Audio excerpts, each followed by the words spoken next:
Today, we bring you Amy Franco, the founder and CEO of Amy Franco Associates. With over 20 years of client-facing sales experience, Amy's career includes sales roles with global companies IBM and Lenovo before pivoting into entrepreneurship. Today, her firm works with mid-market technology and professional services organizations to grow sales results through both sales strategy and skill development programs. Her book, The Modern Seller, is an Amazon bestseller and was named a top sales book by Top Sales World. She's also recognized by LinkedIn as a top sales voice. Here is Amy Franco on the 5% problem. Amy, welcome to the show. I'm delighted to have you here and thank you so much for joining me this morning. Subhanjan, I was really looking forward to this conversation. So it's great to be here and thank you for having me. Before we move on and really dive in, because we really have a serious thing to talk about, tell us about you and the great work that you're doing. Sure. So I am based in North America in the United States, and just a little bit about my background. The first 10 years of my career, I was in technology. So I had sales and client-facing roles at companies like IBM and Lenovo, and I primarily B2B, so enterprise, public sector, some mid-market customers, and I was responsible for selling personal computing technology, laptops, tablets, you name it. So that's really where I got my start. And then after about 10 years, I really had the entrepreneurial bug. I really think it has always been in my DNA to either start something or lead something. And so almost 15 years ago now, I started a consulting firm and I got into the learning and development space. I am that person who loves to go to conferences, which is why I'm really, really missing the opportunity to be with people right now. But I am someone who loves to learn. And so I was very fortunate to get into that field. And it has morphed and changed over the years, which is probably longer than we have time for today. But what it looks like today is I get the opportunity to work with mid-market sized organizations, primarily professional services, technology, insurance. Those are some of the key verticals that I work in. And I help sales leaders and sales professionals develop sales culture, develop their skills to help them be more successful in their organizations, to help their organizations grow. And I love the work that I get to do. And I love to work with sales leaders and sales professionals and help them to create success in their organizations and also create success personally.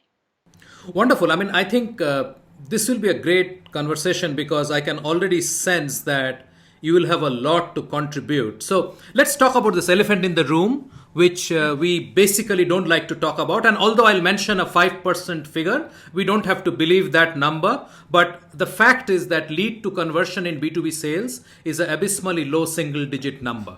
If you keep some outliers, if you can keep some specific companies out of it, that's the general story. My question to you, Amy, to start this discussion is, what got us here? That is an excellent question. So as I was thinking about you sharing the research piece of it, and it's interesting with the research side of things, we can always find ways to maybe spin the numbers that we see in research. And my challenge would be to someone who maybe doesn't believe those numbers, look at the numbers in your own organization. Run your own numbers and look at what your conversion rates are. Look at what your close rates are. How are you growing those clients that you have? Use your data too. But I would say you could probably, to maybe oversimplify a bit, we could probably categorize it into two big reasons why. There are the strategic reasons why and the tactical reasons why. I see the strategic reasons why as too much turnover in sales leadership roles.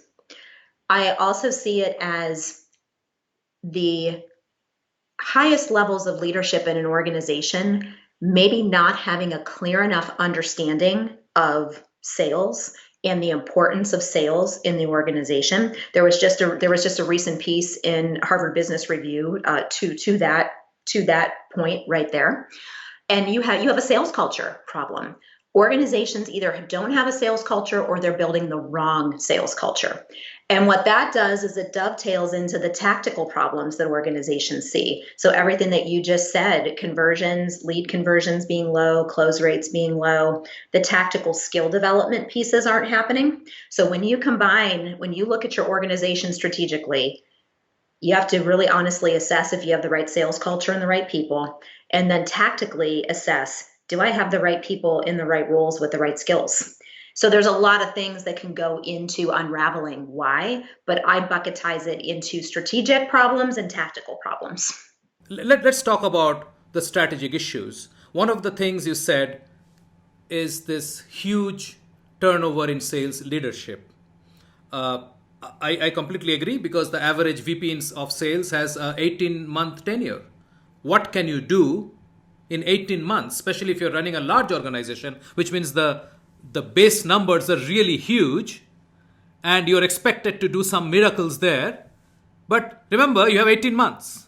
And if it's a large organization, it takes you 18 months just to figure out which end is up before, in many cases. So that might be part of the problem in and of itself, which is the complexities of the organization that maybe a sales leader is going into, and also the individual's ability to be agile, to get up to speed as quickly as possible to figure out where he or she can make the most impact. But yeah, being in a role, and I've been on the receiving end of that in sales roles, and I have had friends and peers on the receiving end of that where they're literally getting a new manager, Sabanjan, every 18 months to 2 years. First line manager, second line manager. Really, really hard to be successful when you have all of that churn happening. So first of all, I'll question the word leadership there, because if leaders didn't know, who is supposed to know, right? So there is some leader who is hiring this sales leader who they're going to fire after 18 months. So something is wrong in that whole space, right? I think the why can probably be, you could probably take a look at a couple of reasons why. I would say first and foremost, one of the services that I've added to my organization over the last 3 months is Salesforce evaluation and assessment. And what I am learning from that is many organizations don't use a data-driven approach to hiring and skill development. So many times they might be hiring the wrong sales leader into the role because they don't quite know what they're looking for, or they put someone in the role that they like or is not equipped to be a leader. So you have some of that going on. I would also say that depending on the industry that you're in, and tech is probably one of the toughest industries for this. It seems to be, I can talk to a large organization or a small organization, and they tend to have similar problems with the turnover in sales leadership roles. When I look at LinkedIn profiles for some sales leaders, I see them turning over literally every 2 to maybe 4 years. Yes. So it's a habit that I think needs to be broken at the individual level and fixed at the individual level. But the organization also needs to make a concerted effort to say, we want to keep leaders in these roles longer, because the more sustainability you have in those roles with the right people, the more success you'll create. Absolutely. So the next one I want to touch upon is the culture bit. Most people have no idea what culture is. In the sense, what is the organization culture? How do you build one, and so on, right? So where is it actually impacting the outcome of the sales organization vis-a-vis the entire organization? Yeah, so maybe I can give you a tactical example Sure. of that. So for our sales leaders and sales professionals that are watching or listening to this, think about if this has ever happened to you. You get to the fourth quarter of the year and you are close to making your number, and you are looking at all of your deals in the pipeline, and your organization says, we sell on value. We are consultative sellers. We don't sell on price. But you're sitting in the fourth quarter. You've got to get to a number, right? And you're just short of that number. So your product team, your sales team, your pricing team, whatever that is, gives you a whole bunch of incentives to pull deals in to the fourth quarter because it's going to help push you over the finish line. But those deals are going to erode your margins. That's a very tactical example of a culture that says, on one hand, we value high value selling, consultative selling, but on the other hand, we got to pull some deals in, and we're going to erode our margins to do so. And now you've set yourself up for challenges in the future with that customer because now you've lowered the bar in terms of pricing and deals, and you're training them how to treat you in the future. Absolutely. So that's a very tactical example of where culture and those strategic decisions impact individual deals and individual successes of your rep. Absolutely, that's a great example. What else is going on? For example, the lack of alignment between marketing and sales, right? Mm-hmm. So one of Yeah. the discussions I've had with a lot of in this series that I'm talking to experts and people who you possibly know. One concern is that marketing is generating what they feel is the kind of lead that sales asked for, which means it's on an agreed ICP or whatever. Okay. Mm-hmm. And sales comes back and says, this is all garbage. Right?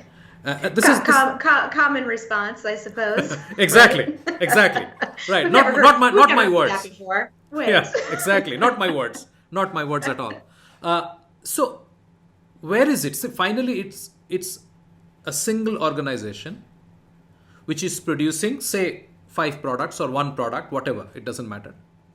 Which means we all know what is it that we are building, for whom we are building, what value we are proposing to offer in exchange of money, what we are trying to solve. We know that.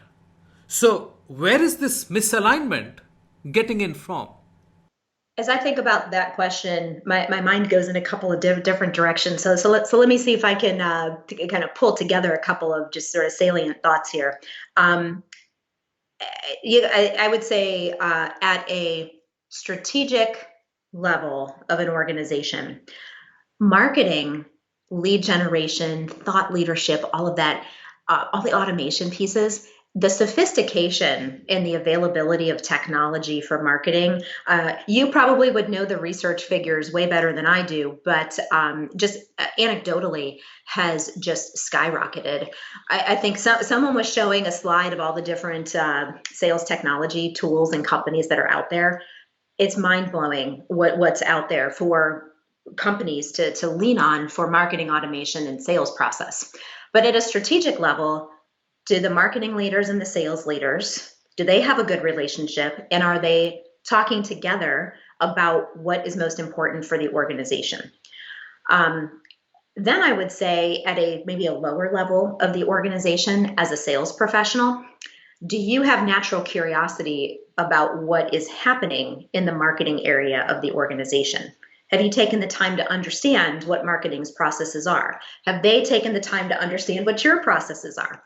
And I'll give you a quick example to maybe bring this together. I recently worked with a client that's in the manufacturing space, and we were doing some, and we still are, some sales strategy work and some sales skill development work. And they had the brilliant idea, I give them all the credit for this, they had the brilliant idea of including their marketing team in the sales training that we were doing. So we had the group of sellers and we had the group of marketers. And what was so fantastic about that is that the marketers got to hear the challenges that the sales team were facing and how they approach things and to learn about the customers. And the sales team got to hear about the different initiatives that marketing was working on and how they can interact better together. And they build better relationships together because of it. So that's an example of where marketing and sales is coming together and could start to see some good synergies and outcomes. So finding ways to bring sales and marketing together, I find is in smaller organizations easier to do, of course, than larger organizations. But until until the higher levels of the organization all the way down, you're not going to get alignment until everybody agrees that we should be working on this alignment together and then figuring out from there how to do it. So good point to transition to the solution side, Amy. Uh, what do you think can fix this? Yeah, sure. So if we go back to the kind of the broader picture question that we started with, which was how do we get on the road to fixing this challenge that we have around conversion rates? I'll offer up a couple of ideas. If I'm a sales leader in an organization, I want to know you want to know the brutal truth about what your current situation looks like. So how good is your data? So you want to know what the situation looks like. So without that knowledge, it's really hard to put anything in place to fix it, True. right? So that's where I would be starting. I would also be looking at what data can I understand about the sales performance of my team, the competencies of my team? Do I understand what their strengths and weaknesses are? Do I have the right people in the right roles for where I want to go into the future? So I would certainly start in those two places to get an understanding of where I am today and where I want to head. Because then once you do that, and then you have your metrics in place for where you want to be into the future, you can build out your roadmap to get there. I know we won't solve the whole problem in today's conversation, but those are two places that I would encourage sales leaders to look at first. If we sort of step back and look at a little more granular issue, for Mhm. example, we can talk about the culture bit again, in terms of how do you build a culture. For example, the story you narrated, or the scenario you narrated, where to get over the target, whatever you call it, for the year, you now suddenly decide to lower your price, thereby changing the quality of customers that you're bringing in, and so on, with the kind of expectations that customers would come in. Uh, what should have been the right response? Good question. So in that particular scenario, um, so if I were the sales leader in that scenario, and let's say I'm a sales leader and I have a team of 10 people, and I have a quota number that I need to get to, and I am just short. And let's say I have 60 days to pull it up to push it over the finish line. So I have some choices to make as a leader, and my team has some choices to make as well. So I think my approach in that scenario would be to go to my team and have them or I'd go into the CRM and pull the data, ideally, if it's good data. But what are the top 5 deals that you could get done this year that would help us get to this number? As a leader, it's like you got to bring people with you. That your team wants to help you be successful if you have a good relationship with them. If Yeah. you're adversarial and combative and in taking those types of approaches, you're not going to get a lot of response out of your team. But if you really take from a cultural standpoint, we're in this together and we want to push this over the finish line, that's going to get you further faster. But tactically, I'd look at the top 5 deals for every rep, and I would strategize or ask them to strategize. What does it make sense to try to pull a deal in? What are the levers that we can pull to do that? And what are the consequences of that? The consequences that we know, and maybe the unintended consequences. And then we decide, all right, do we pull these levers to bring those deals in? It's way easier said than done when you're in a real life situation and you've got to get to that number. I've been in that spot as a sales professional, so I get it. It's easier said than done, but thinking through it into the future, that's an approach that I would suggest, encourage a sales leader to think through and to act on. Absolutely. I think that makes sense. So paying heed to the culture that you signed up for becomes a key constituent of continued or sustained success. Yes. And understanding the culture that you signed up for, I think, is the key there. If you've ever had a situation where you think you're going into an organization that is one way, and then you get in and you learn over time, that this isn't quite what I thought it was going to be. I know I've had that scenario. We probably have all had something like that happen to us. But knowing as much as you can going into it about what the culture is going to be can help you gauge how successful can I be, whether I'm in a leadership role or I'm a quota carrying sales professional. Right, right.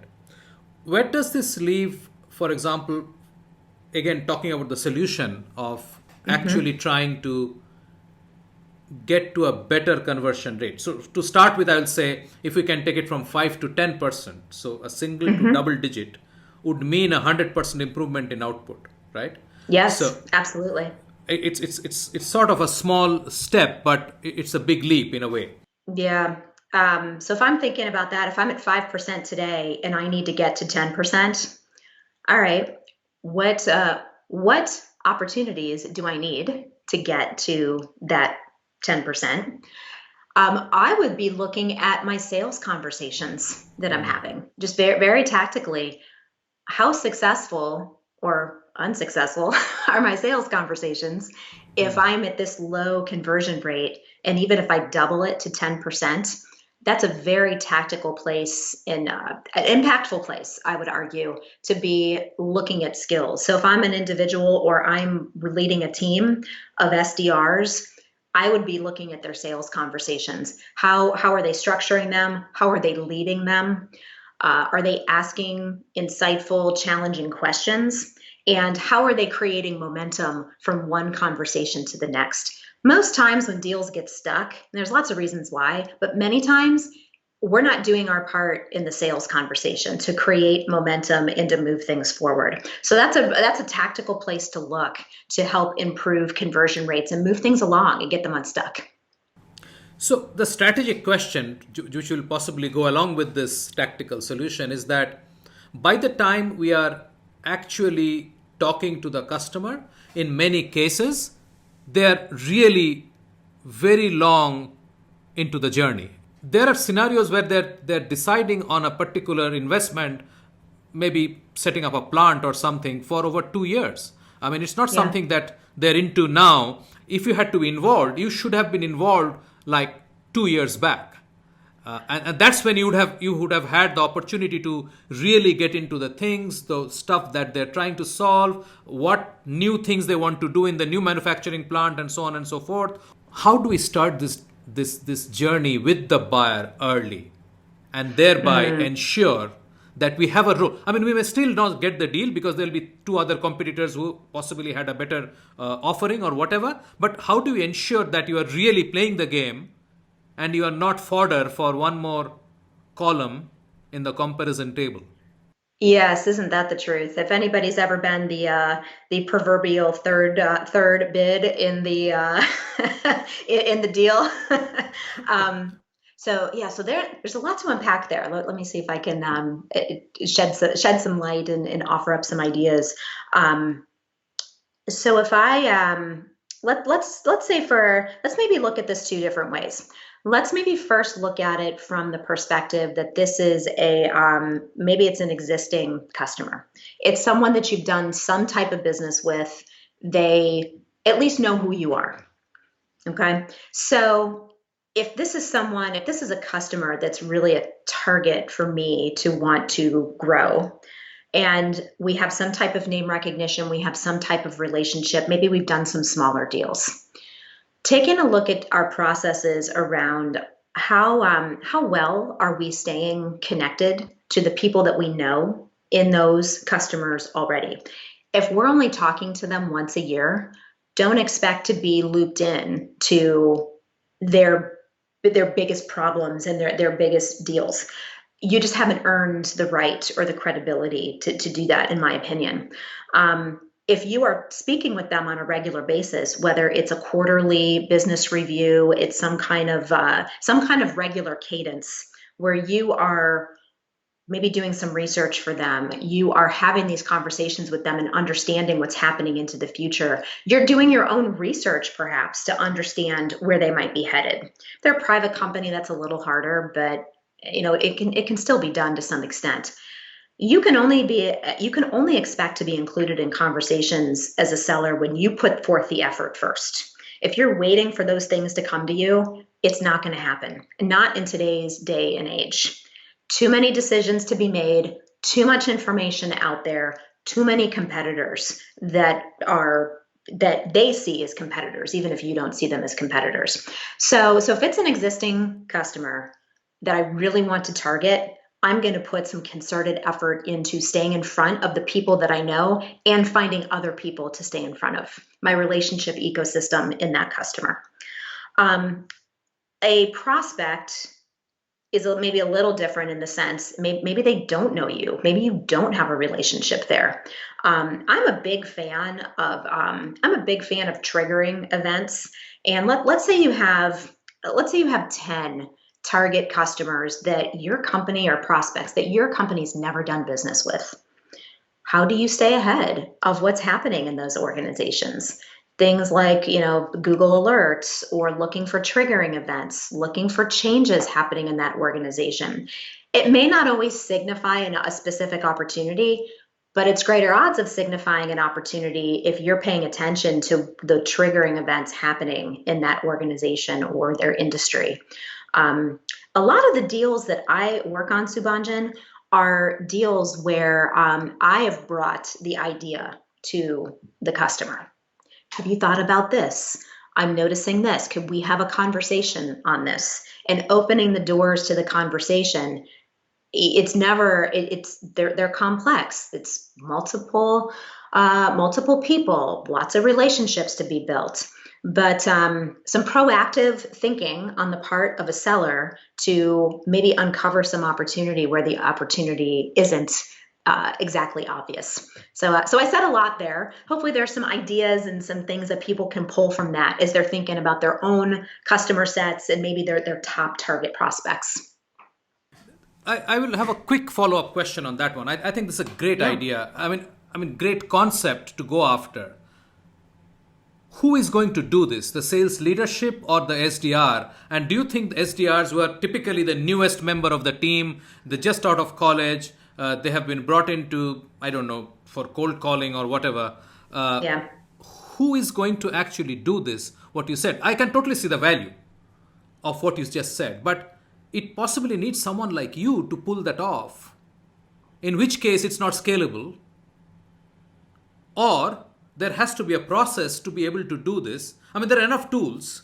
I mean, you mentioned about tools and landscapes. MarTech landscape has 8,000 tools now, and Sales Tech has 1,500. Thank you very much. Right. Thank you. But having said that, who is going to do this? So if an SDR is someone who is younger in his or her career, if it is a first role out of college, it is not likely going to be the SDR doing that. Absolutely, yeah. It is going to be a higher level role in the organization. It could be an account executive that's paired with an SDR, where it's a pairing, coaching, mentoring type of relationship. But that also means you have to have account executives who think this way. This is a different way of thinking. And back to your question, who's responsible for this? I hold a sales leader responsible for thinking differently and strategizing differently in this way. Because if you have a $100 million deal on the table, I'm not going to rely on an SDR who is 1 or 2 years out of college and this might be his or her first role.